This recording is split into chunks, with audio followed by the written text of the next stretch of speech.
Back in the late 80s, I worked for a U.S. Department of Energy laboratory in the American Southwest. A set of sprawling cities within cities, the DOE lab complex employs thousands of people, with work ranging from computer science, physics, and chemistry, all the way to important infrastructure jobs like construction or security. I worked on mainframes at the time.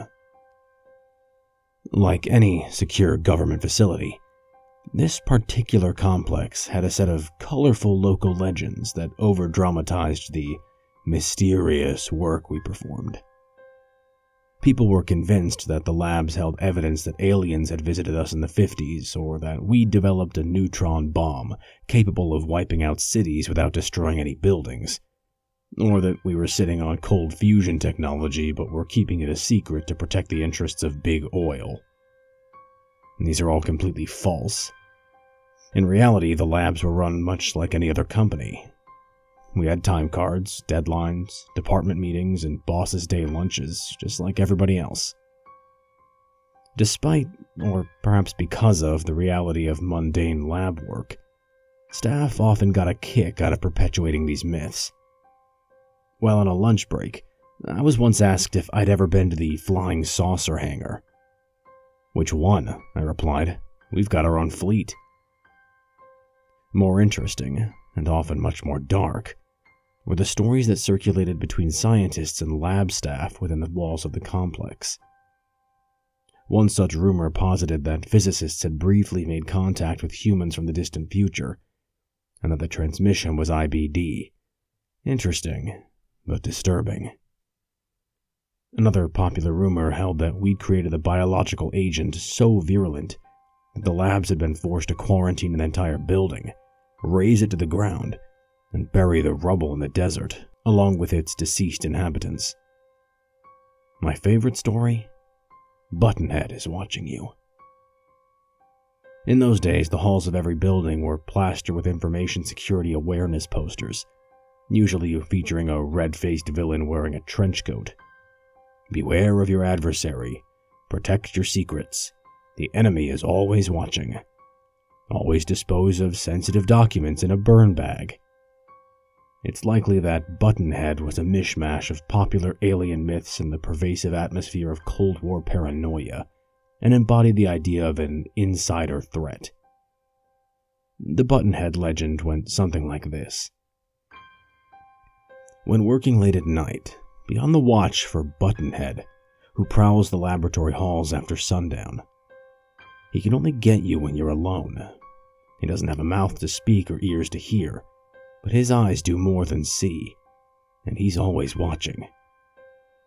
According to witnesses, Buttonhead looked like a person from far away, but had a featureless, roundish head with a pair of deep holes in the center of his face. Nobody ever said what Buttonhead was watching for, or what he would do if he ever caught you alone. It was typically the older lab veterans who would bring up Buttonhead, along with hushed stories about the mysterious disappearance of several Night Owl employees over the years. During a retirement party, I jokingly asked the guest of honor if he'd ever seen Buttonhead. "I saw it once, in one of the old warehouses way south of the tech area," he replied, cracking a forced smile. "I remember the smell most of all." "So, is he an alien or just a regular old ghost?" The smile quickly drained away. He paused, looking like he might confess something important, but stopped short of it, muttering, "No, it's much worse than that."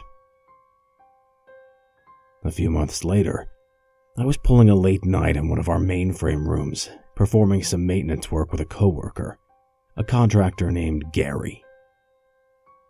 Gary, a bald, pudgy, diabetic Mormon, was a salt-of-the-earth type, with an easygoing demeanor. He had an abbreviated sense of humor, but didn't have a mean bone in his body, and was a good colleague. The mainframe room was in the largest single-story building in the complex, with around 20 crisscrossing halls that seemed to stretch on to infinity. After working hours, most of these halls would fall pitch dark. Hall D, our mainframe hall, was still lit, but every other hall was a catacomb tunnel, with only the faint glow of the occasional vending machine to illuminate the faraway corners of the building. The mainframe computer room itself was large, but was stuffed with IBM System 370s and noisy fridge-sized cooling units. It wasn't feng shui or anything, but we loved playing around with computers so much that we didn't mind. At around 9 or 10 that night, Gary left the room for a bio break, leaving me alone at my terminal. 30 minutes later, the lights flickered off. This was a frequent occurrence in the aging building, which was why we armed ourselves with flashlights for the late shifts. I noticed that Gary hadn't returned from the men's room, and as I felt the call of nature myself, I grabbed my Ever-Ready and headed out the door to check things out. That's when I first noticed the smell. I tell folks that it smelled like mint gum and roach poison, but there was an indescribable and subtle sickness to it. I've never smelled anything like it since. It was the scent of something horribly unclean and unnatural, combined with a potent artificial sweetness. I left mainframe room and hurried towards the men's room, which was 2 darkened hallways over. I made it 5 paces when I saw him, or it, or whatever it was, standing in front of the exit doors at the far end of Hall D, was what looked like a man wearing a gray jumpsuit. Both it and I remained motionless as I trained my light down the hall. Seconds later, it broke into a speed walk straight for me. It was still a few hundred feet away, but I could tell something was clearly wrong by the way it walked.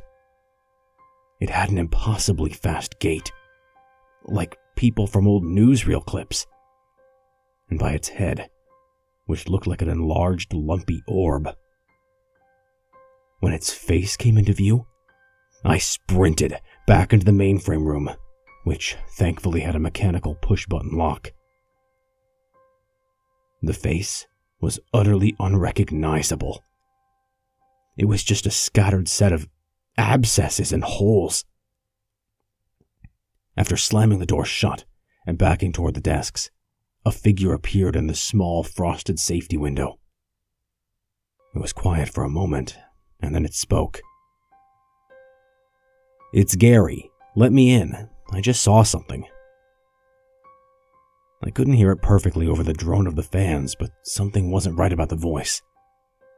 It sounded like Gary, but as if he were leading some sort of spoken word chant with dozens of other voices. It instantly dawned on me that Gary knew the lock combination. I was paralyzed with fear and didn't respond. At this point, the smell was so strong that it almost hurt to breathe. It spoke again. "It's Gary. Let me in. I just saw something." It sounded like an identical recording of what I'd heard seconds ago.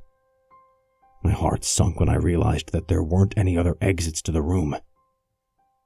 I backed up toward the machines, quietly hoping that the thing would go away and that the lights would come back on. A deep buzzing sound came from the other side of the door, followed by more words from the thing in the hall. "Hello, honey?" The voice had the muffled pitch of a telephone receiver, but it was clearly my wife. It sounded like she was at home. "Hun, is that you? Is everything okay?" I was in a state of confusion, despair, and shock. I summoned the courage to approach the door, aiming my light through the window. "The police have been notified," I yelled. This was impossible, as the mainframe room wasn't technically office space and thus had no phone. I heard something that sounded like liquid being pulled up through a novelty straw, and then a splattering sound. A thick, white fluid slowly spilled out onto the vinyl tile from underneath the door. The smell was nearly unbearable. I began yelling for help. I could hear the thing fumbling with the push-button lock. The splattering continued, and the dense white syrup kept pouring in from beneath the door. I remember retreating to the back corner of the mainframe room, and then nothing else. Hours later, a pair of MPs found me curled up in a ball and sopping wet in the rear corner of the mainframe room. My wife, who had received a call at 10:30 from someone she believed to be me, called the base police at midnight after I didn't return home. The guards didn't find any sign of forced entry, and there was no sign of Gary or the white liquid. The next morning, my manager told me that Gary had terminated his contract earlier that week and wasn't even scheduled to come in that day. I never saw him again. My wife and I moved to California a month later. Even though I work from home these days, my pulse still quickens when I walk down a darkened hallway. What stays with me the most is that strange, awful smell. It's probably just my brain playing tricks, but I swear, it still wafts in through my windows some nights.